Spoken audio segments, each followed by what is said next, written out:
Artroplastia total de tobillo con deformidad en varo.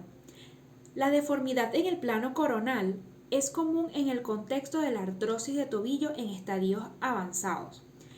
Lo más frecuente es una asociación con el pinzamiento tibio-astragalino medial, siendo la deformidad en varo la más común asociada de los dos tipos.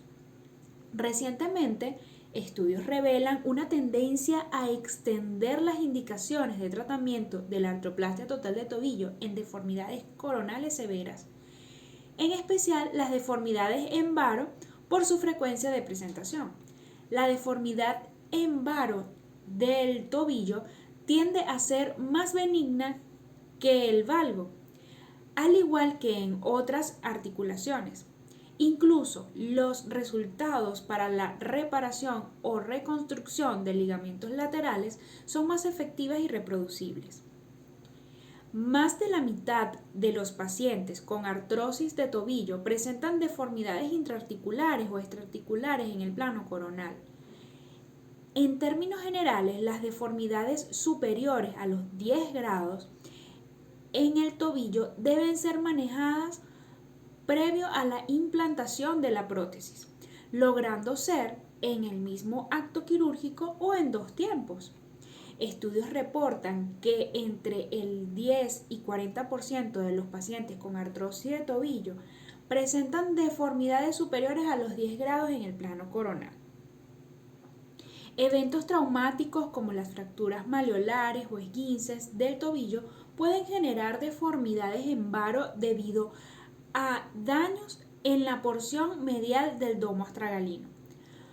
Como ha sido mencionado, los eventos traumáticos representan el 78% de origen de la artrosis de tobillo, pero en muchas ocasiones estas fracturas dejan secuelas como la deformidad en varo por disminución del ángulo talocrural, que es aumento de la longitud del peroné,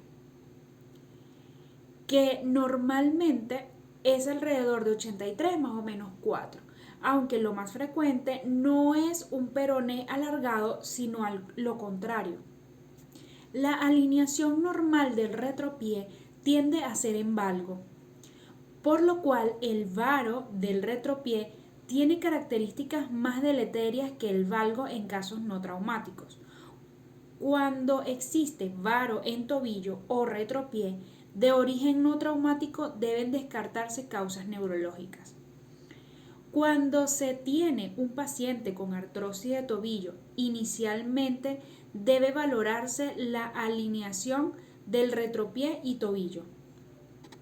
Los estudios de radiología convencional, en especial la proyección de Salman, permite valorar objetivamente la alineación del retropié. En segundo lugar, se debe determinar la ubicación del varo, intraarticular o extraarticular. Esto es la clave para definir la estrategia de tratamiento. También si existe insuficiencia o lesión del complejo ligamentario lateral.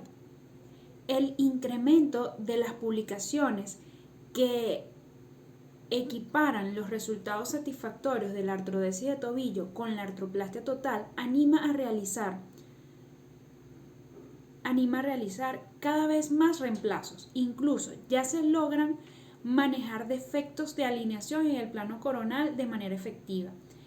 Es requerido valorar la articulación subtalar y poder definir si el paciente presenta patología subastragalina asociada, la cual es frecuente en este tipo de procesos artrósicos.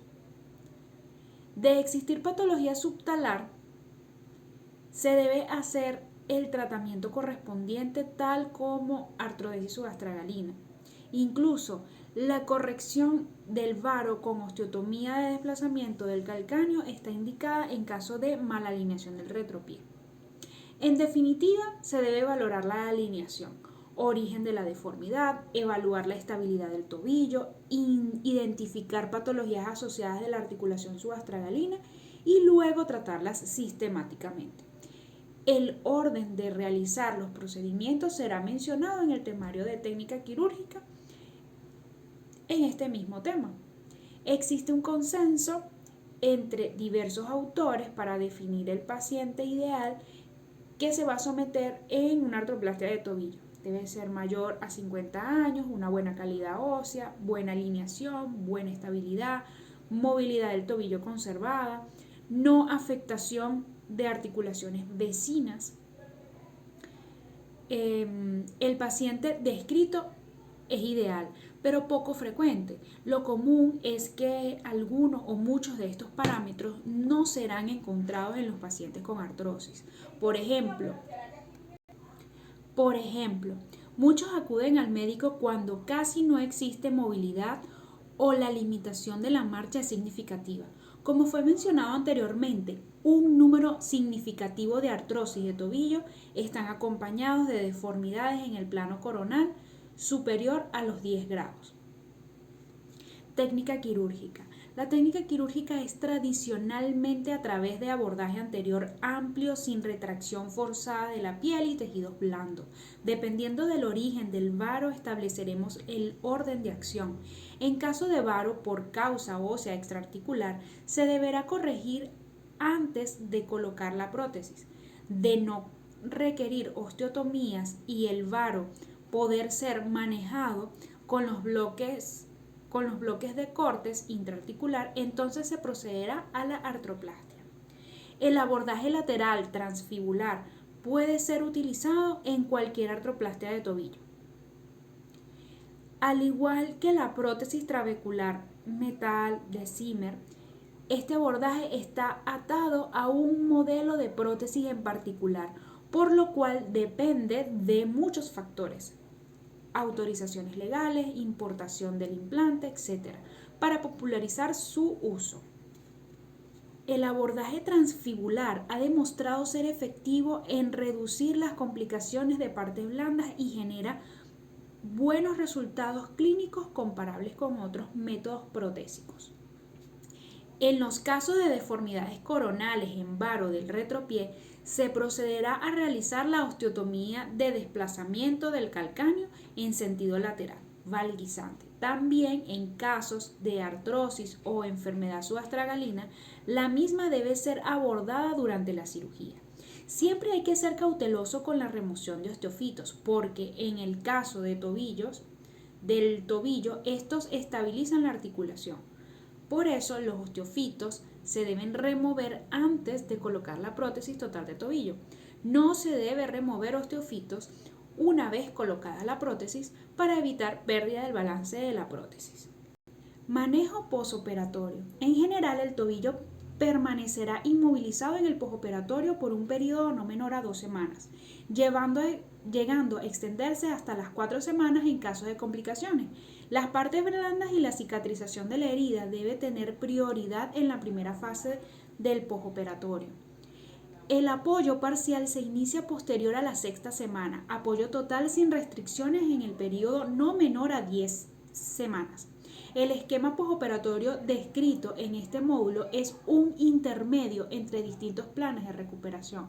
Existen los muy conservadores que no autorizan el apoyo hasta las 12 semanas, mientras existen las recomendaciones más agresivas que inician apoyo temprano a las 2 semanas. Lo más frecuente en este tiempo es el manejo conservador postquirúrgico. Muchas incógnitas siguen teniendo la artroplastia total de tobillo, por lo cual la mayoría prefiere dar el tiempo necesario al proceso de curación e integración del implante. Gracias.